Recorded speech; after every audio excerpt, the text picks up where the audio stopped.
Okay, hai. Assalamualaikum warahmatullahi wabarakatuh dan selamat sejahtera. Okay, so tahniah kepada yang dah masuk kelas saya. Jangan lupa untuk klik kehadiran awak semua. Okay, so untuk hari ni kita akan masuk topik bab 2. Masih lagi bab 2, pembangunan produk, penghasilan produk. Okay. So, untuk hari ini, murid akan dapat menghasilkan produk berfungsi dan yang kedua, menyediakan dokumentasi. Okay, so ini main point untuk pembelajaran kita lah. Ada dua yang kita akan buat. Okay, so next. Okay, untuk yang tugasan di Padlet, okay, saya dah bagi tahu setiap orang perlu hantar topik untuk projek masing-masing. Okay? Kena ada tajuk, masalahnya apa, cadangan dia, penyelesaian dia dengan gabungannya apa. Okay? So, sebab apa? Kenapa cikgu suruh buat dekat Padlet ni sebenarnya? Sebab kita nak tahu hala tuju produk awak tu. Okay? Hala tujunya kat mana? Okay? Kalau awak tak buat macam ni, kita tak tahu. Sampai hujung nanti pun awak tak akan tahu sebenarnya aku nak buat apa untuk produk ni. So bila awak tulis, awak tahu tajuknya apa, okay, masalahnya apa semua, baru awak dapat bayangkan benda tu macam mana. Okay? Sebab tu saya suruh setiap orang hantar tugasan ni masing-masing di Padlet tu lah. Kalau awak tengok contoh daripada Syafiqah ni, awak boleh baca. Tajuk projek dia pengasah pensel elektrik. Masalah dia pengasah pensel biasa menyebabkan habuk pensel bersepah. So itu masalah. Okay. Nah, cadangan penyelesaian masalah, ada bekas yang boleh kumpulkan habuk pensel dalam satu bekas. Jadi habuk pensel tidak bersepah. Tu cadangan dia lah. Tak tahu nanti bentuknya macam mana tu, nanti dia akan akar lah. Okay, gabungan dia elektrik dengan mekanikal. Okay, tu kalau awak tengok yang lain, kawan-kawan awak yang dah buat tu pun sama. So, syarat dia untuk awak buat projek ni adalah mesti ada dua gabungan yang awak nak masukkan. Okay, contoh gabungan elektrik dengan mekanikal, fashion dengan elektrik. So, macam-macam lah awak boleh buat. Okay, ni untuk yang Padlet. Okay. So, yang ni saya tunjukkan awak contoh-contoh projek-projek RBT yang dah dibuat sebelum ni. Okay.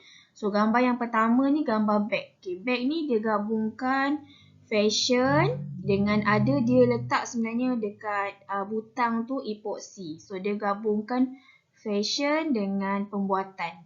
Okay, untuk yang contoh yang pertama. Okay, contoh yang kedua pula, dia buat lampu tidur. Okay, daripada kayu, batang aiskrim. Gitulah. Okay. So, yang ni dia gabungkan elektrik dengan ada satu kat depan tu ada tempat switch tu, itu pun pembuatan. Okay. So, kalau awak tengok yang ketiga pula, lampu ni dia buat daripada batang paip. Dia buat sarung lampu tu daripada pen 3D. So, pembuatan kat situ dan elektrik. Okay. Dan bawah sekali tu dia gabungkan yang lampu warna hijau pink ni, dia gabungkan elektrik dengan mekanikal. Mekanikal dekat yang bahagian skru tu dia boleh bergerak. Lampu dia tu boleh turun naik. So dekat situ mekanikal. Ni contohlah. Okay, simple product. Okay, next untuk bila awak untuk format laporan ni, bila awak dah buat produk, so kita akan buat laporan sekali. So senang saya buat seiring dengan awak buat produk, sambil-sambil awak buat, sambil-sambil tu juga awak buat laporannya. So nanti tak adalah kalang kabut So kalau awak tengok dekat sini, format laporan penghasilan produk ni dia mulakan dengan depan sekali adalah muka depan, penghargaan, abstrak, kandungan, pengenalan ni pasal produk awak lah. Okay, penentuan gabungan teknologi apa yang awak guna, konsep, lakaran, jadual kerja, kewangan, penghasilan produk, pengujian dan penilaian, cadangan penambahbaikan, penutup. Okay, yang ni sebenarnya semua contohnya ada dalam buku. Tapi nanti saya akan bagi contoh lagi. Okay, untuk format laporan ni. Okay, kalau awak tengok dekat buku muka surat 106, 107. Kat situlah mula untuk buat dokumentasi. Okay, so dekat muka surat 106 tu dia adalah penghargaan, okay, abstrak dengan kandungan 107. So kat sini sebenarnya ayatnya dah ada. Tinggal awak tukar kepada apa produk yang awak nak buat. Okay, itu dia punya point-point tu awak kena tukar lah. Cuma ayat dia adalah sama. So, untuk tahun ni, format laporan untuk tahun ni kita akan buat di buku tulis je. So, tak nak membazir buku kan. So, satu elemen ni, satu tajuk ni, satu muka surat. Okay, contoh penghargaan. Okay, mula muka depan kan. Muka depan tu nanti kita akan buat kat A4 dan tampal. Okay, tinggalkan satu muka surat dekat depan. Muka surat seterusnya penghargaan. Penghargaan ni satu muka surat. Satu muka surat dekat buku. Next, awak pergi pada abstrak. Abstrak ni pun satu muka surat dekat buku. Okay. Kandungan pun sama juga, satu muka surat. So, benda tu ikut flow. Penghargaan, abstrak, kandungan, satu muka surat, satu muka surat, satu muka surat. Okay. Faham Okay, next. Dekat bahagian ni, pengenalan, borang kajian pelanggan dengan ni semua pun satu muka surat. Okay. Yang borang kajian pelanggan ni saya akan bagi tahu semula. Nak kena buat berapa, nanti saya ni balik dekat group. Okay. So, yang penting awak kena tahu dulu nak buat setiap topik satu muka surat. Okay. Dan untuk minggu ni, sepatutnya awak dah selesai sampai 1.3. Okay. Untuk minggu ni.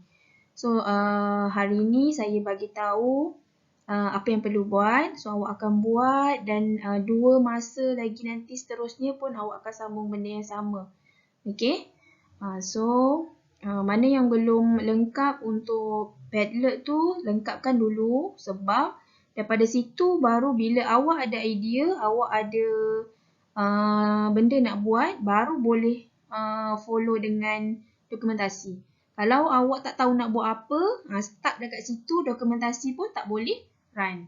So, kalau ada kawan-kawan awak yang tanya saya kan, bila tanya, dia dapatlah penyelesaian dia. Yang tak tanya tu, make sure tanya, settlekan problem tu hari ni juga.